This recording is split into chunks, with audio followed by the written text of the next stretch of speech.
टीपू सुल्तान 20 नवंबर 1750 मुताबिक जुमा 10 ज़ुल्हिज्जा 1163 दोचश्मीहे को देवानहाली में पैदा हुए। मौजूदा दौर में ये बेंगलोर देही ज़िला का मकाम है जो बेंगलोर शहर के 33 किलोमीटर शुमाल में वाक़े है। टीपू सुल्तान का नाम आरकाट के बुज़ुर्ग टीपू मस्तान औलिया के नाम पर रखा गया था। जब टीपू सुल्तान ने होश संभाला तो उस वक्त अंग्रेज़ों के नापाक कदम तेज़ी से पूरे हिंदुस्तान की एक के बाद दीगर रियासतों को रोंदते हुए आगे बढ़ रहे थे। वो निज़ाम हैदराबाद, मरहटा और आरकाट की रियासत को अपने दाम में गिरफ्तार कर चुके थे। सिर्फ रियासत खुदादाद उनकी राह में हाइल थी जो ईस्ट इंडिया कंपनी की आंखों में बराबर खटक रही थी। सुल्तान हैदर अली ने 17 साल की उम्र में टीपू सुल्तान को अहम सिफारती और फौजी उमूर पर आज़ादाना इख्तियार दे दिया और इन्होंने जल्द ही अपनी जहानत, फरासत और आला कायदाना सलाहियतों से वालिद माजिद हैदर अली का दिल जीत लिया। टीपू ने अंग्रेज़ों के खिलाफ दूसरी जंग जनवरी 1779 में लड़ी। अपने दालिद सुल्तान हैदर अली की निगहदाश्त में कर्नल बेली, कर्नल बर्तिया वीट सरायर कोट और ब्रिगेडियर जनरल जेम्स स्टुआर्ट जैसे अफसरान को घुटने टेकने पर मजबूर कर दी। दौरान जंग दिसंबर 1783 में हैदर अली राही मुल्क अदम हो गए। टीपू सुल्तान ने 20 मुहर्रम 1196 मुताबिक 27 दिसंबर 1782 ज़माम हुकूमत हाथ में ली। एक तरफ टीपू को ज़रख़ीर कुदरती वसाइल से मालामाल एक वसी वारीज़ सल्तनत और मुस्तहकम व मनज़म रियासत के मालिक होने का शर्फ हासिल हुआ, तो दूसरी जानिब रियासत के खिलाफ अंदर और बाहर रैश दवानियों और साजिशों को हवा देने वाले गिरोह की अदावत भी वरसे में मिली। टीपू सुल्तान के मसनद पर बैठते वक्त सल्तनत खुदादाद की 400 मील में फैली हुई थी और मजमूई रकबा 80,000 मुरब्बा मील था। फौज की तादाद 1,80,000 थी, 60,000 घोड़े जिसमें निस्फ तादाद अरबी घोड़ों की थी, 6,000 ऊँट, 900 हाथी, 2 लाख से ज़ायद तलवारें, 220 बड़ी तोपें, 6 लाख मुख्तलिफ कस्म की बंदूकें, इसके अलावा दीगर हथियार भी थे। सालाना आमदनी 7.5 करोड़ से ज़्यादा थी। टीपू सुल्तान एक अजीम मुजाहिद होने के साथ साथ पक्के मुसलमान थे।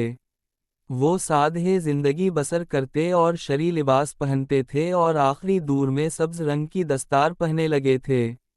नमाज फजर के वक्त तिलावत करते और पूरे दिन बावुज़ू रहते।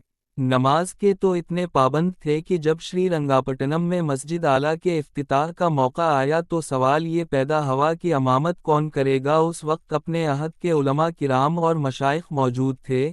ये तय हुआ कि नमाज की इमामत वो शख्स करे जिसकी कोई नमाज क़ज़ा ना हुई हो।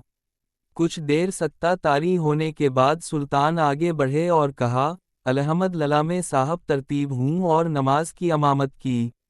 सुल्तान नबास वक्त, दूर अंदेश और एक आला एडमिनिस्ट्रेटर थे।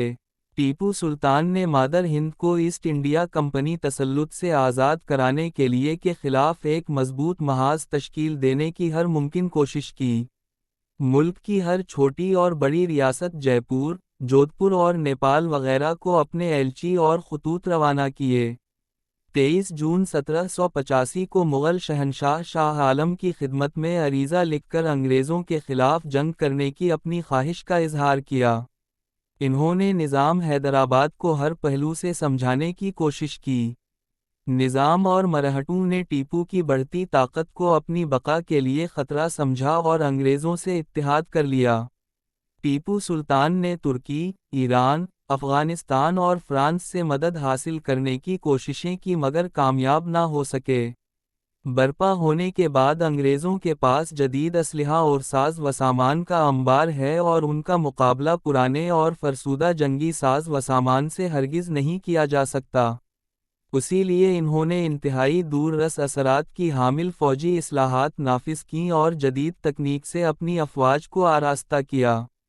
इन्होंने राकेट ईजाद किया जिसने अंग्रेज़ों का दिन का चैन और रात का सुकून छीन लिया। इन्होंने न सिर्फ पैदल और कोलीरी के ऊपर अपनी तवज्जो मरकूज़ की बल्कि बहरिया के बेड़े को भी अपनी फ़ौज में शामिल किया। बहरिया का क़याम सुल्तान का एक अजीम कारनामा था। وہ ہندوستان کے ایک ایسے حاکم تھے جنہوں نے سب سے پہلے سمندری راستوں کی اہمیت کا احساس کیا اور اس کا باضابطہ نظم قائم کیا۔ فوجی قواعد کے لیے کتاب فتح المجاہدین ترتیب دی۔ مقناطیسی پہاڑوں سے جہازوں کو بچانے کے لیے لوہے کی جگہ تابانے کے تاروں کا استعمال سلطان کی ہی دین ہے۔ اگرچہ ٹیپو سلطان کا زیادہ وقت میدان جنگ میں گزرا، اس کے باوجود انہیں جتنا بھی وقت ملا انہوں نے ریاست کی خوشحالی اور عوامی فلاح و بہبود پر صرف کیا۔ انہوں نے اپنی سلطنت میں جو مختلف محکمہ جات قائم کیے تھے ان کی تعداد 99 تھی۔ ٹیپو سلطان نے سلطنت کے انتظام میں رعایا کو شامل کرنے کی مہم کا آغاز کیا اور ایک مجلس زمرہ غم نباشت قائم کی جس کے پیش نظر شخصی اقتدار کے بجائے مشاورتی حکومت کا قیام عمل میں آیا۔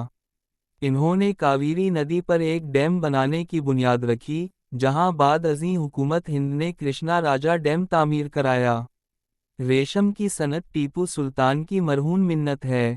میسور کی چمنڈا ہل پر واقع مندر پر دیوی کے چرنوں میں انسانی سر کی بھیٹ چڑھائی جاتی تھی۔ اس روایت کو ٹیپو سلطان نے موقوف کیا۔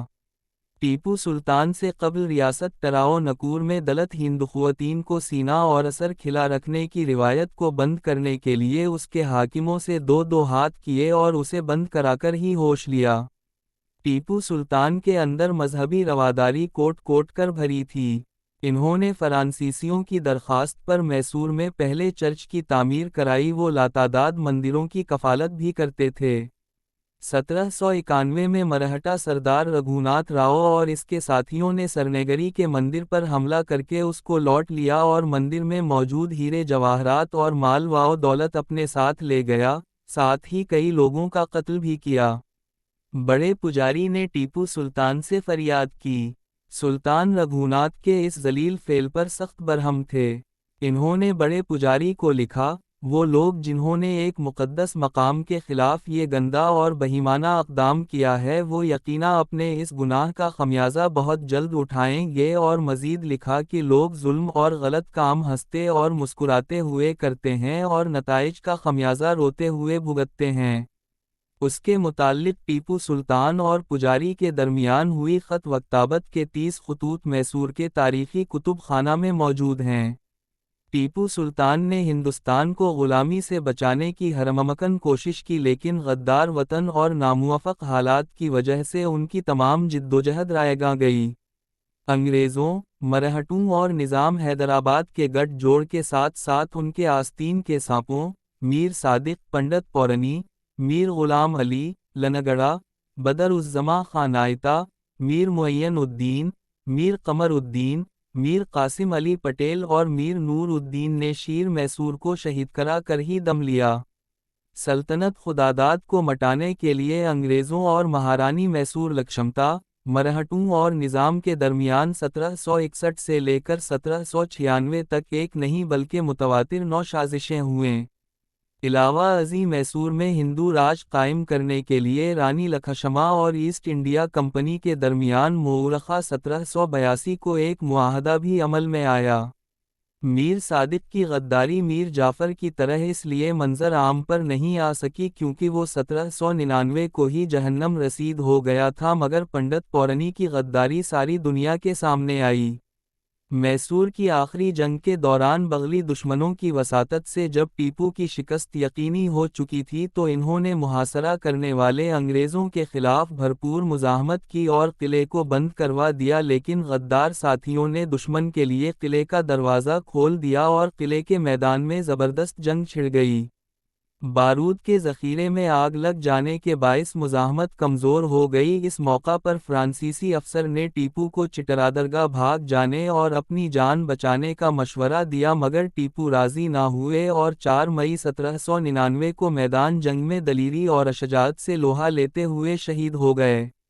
انگریز جنرل ہارس کو جیسے ہی ٹیپو سلطان کی شہادت کی خبر ملی، وہ ٹیپو سلطان کی نعش کو دیکھنے آیا اور فرتح خوشی سے چیخ اٹھا، آج سے ہندوستان ہمارا ہے۔